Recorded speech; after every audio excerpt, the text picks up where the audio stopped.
Teju took the wand from Drake, examining the bubble on the end with a frown. He rubbed his smooth chin. Inadequate and small. He handed the wand back to his brother with a wink. And I wasn't talking about the bubble. Sarah's hand flew to her mouth as she tried, and failed, to stifle a laugh.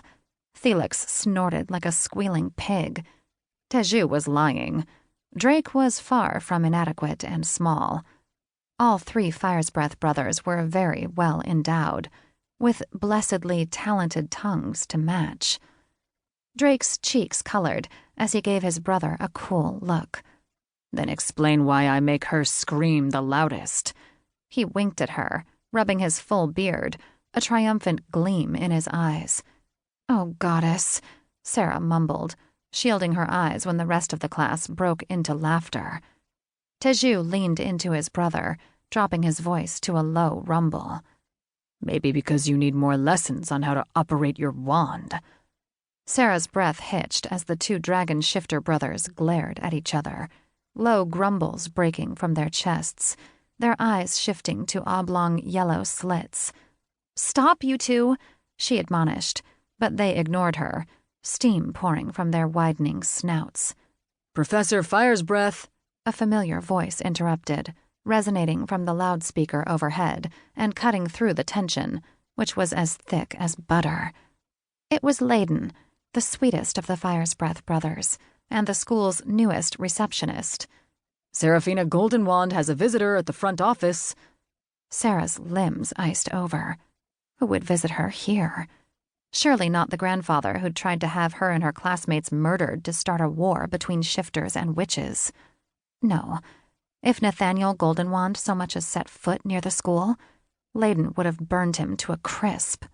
Drake and Teju stopped growling at each other and turned to the loudspeaker with grim expressions. Who is it? Teju asked as he hit the intercom button with the tip of his wand. Sarah winced at the sound of Layden clearing his throat. Her father. Time ground to a halt. The students' voices faded until she heard nothing but a low buzz. The dusty, second-hand spell books that lined the shelves blurred, and she saw only her two mates, who were looking at her in shock. When her knees wobbled, she grabbed the edge of her desk and lowered herself onto a stool. Why would the fae who'd impregnated her siren mother 20 years ago come here to see her? He'd never felt the need to connect with her before. She was immediately suspicious. She'd recently come into enormous wealth, and maybe her birth father had only surfaced for a handout.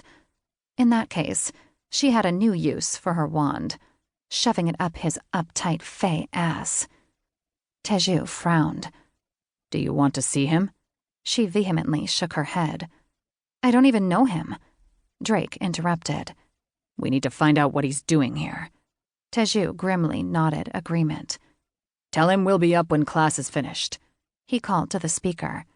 Her skin broke out into gooseflesh when she heard the sibilant whisper on the other end. He says it's urgent. The tension in Layden's voice was as thick as sulfuric dragon breath. Teju and Drake shared dark looks, and Teju scowled at the speaker. He'll have to wait. Butterflies swarmed in her chest, and her heart beat an erratic rhythm. How do we know it's not a trap? Maybe this supposed father was one of her grandfather's cronies. Drake settled a reassuring hand on her shoulder. He'd be a fool to try anything. Don't worry, Teju added. I'll keep my wand handy, just in case. A terrifying realization struck her. Layden is alone with him. Drake turned up his chin, golden swirls simmering in his eyes. Layden is a big dragon, and can handle himself.